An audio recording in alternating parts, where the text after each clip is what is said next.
While most teams in the area were still playing non-conference games, the North Shore Conference was already into league play. Cedarburg came into this game 1-0, while Whitefish Bay was playing its season opener. The Blue Dukes always seem to be in the upper half of the North Shore. They went 16-10 overall last season.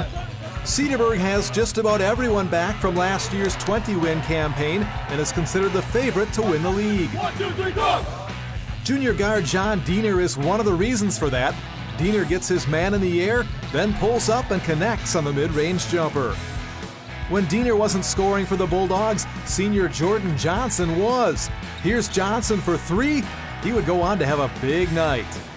Moments later, it's John Diener slicing between defenders into the lane and dropping it home.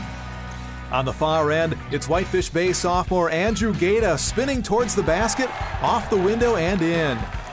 The Bulldogs try to run here, but David Thompson steps into the passing lane. He'll take it all the way to the hoop and finish. Later, Cedarburg takes advantage of a turnover.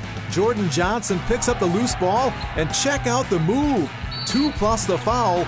Bulldogs lead by 10 at the half. Second stanza, how about the pass here from Matthew Barber to a cutting Clayton Van Tassel? The lead is now up to 13.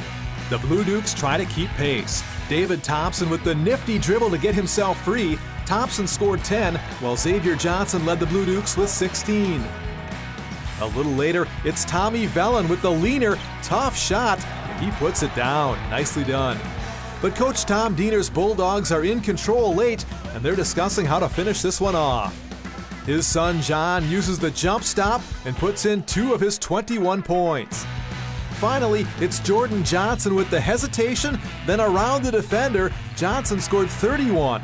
Lots of varsity experience pays off as Cedarburg rolls 76-51 in their North Shore Conference opener. I've had a lot of these kids now going on their 4th year. Jordan Johnson, played for me when he was a freshman.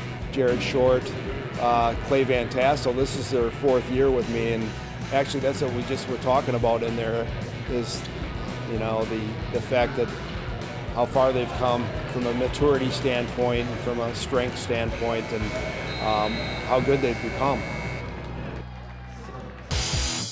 The site is Milwaukee South High School for the annual Terry Porter Classic. The hosts, Milwaukee South, take on Greendale Martin Luther Spartans from the Metro Classic Conference. The Spartan defense got it going early. Ace Evans gets the steal and feeds it up to Spartan sophomore Traquan Carrington as he finishes. Spartans almost get the steal here, but South senior Raymond Dillard fights for the ball and has a clear runway to take off for the easy lay-in. South down 4. Traquan Harrington got the O going for the Spartans, hitting this jump shot on his way to a game-high 28 points on the night. Milwaukee South senior Chris Iveless led the team with 19 points, showed some great ball handling skills in the game. Here drives for the short jumper. The Spartan defense forces another steal, and Carrington taps the ball to Ariel Cortez and breaks up court for the uncontested layup. Martin Luther goes into half up 36-23. Now in the second half, the Spartans' Kai Anthony Blake penetrates the paint, breaks the double team, and passes to teammate Sean Harrison for the jumper.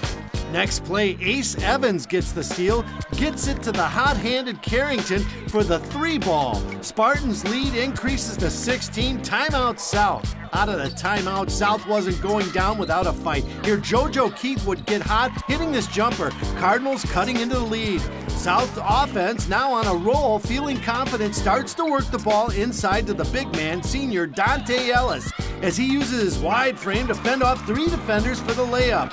South has cut the lead down to 4 points, 48-44. But down the stretch, the Spartans would control the clock, make the free throws, finish off their drives, and come away with the victory, 63-57. Martin Luther. I thought we played with a lot of energy in the first half, and we got defensively, we got some tips and some easy buckets, and we made some 3-pointers. And so, I mean, it's South's home court. It's their event. We talked in the locker room that they're not going to go away. They're mostly, they start 4 seniors. We start 3 or 4 sophomores. So we knew it was going to be a game in the second half, and I'm glad they cut it to 4. I thought our guys did a nice job of holding on and knocking down some free throws and making some shots down the stretch.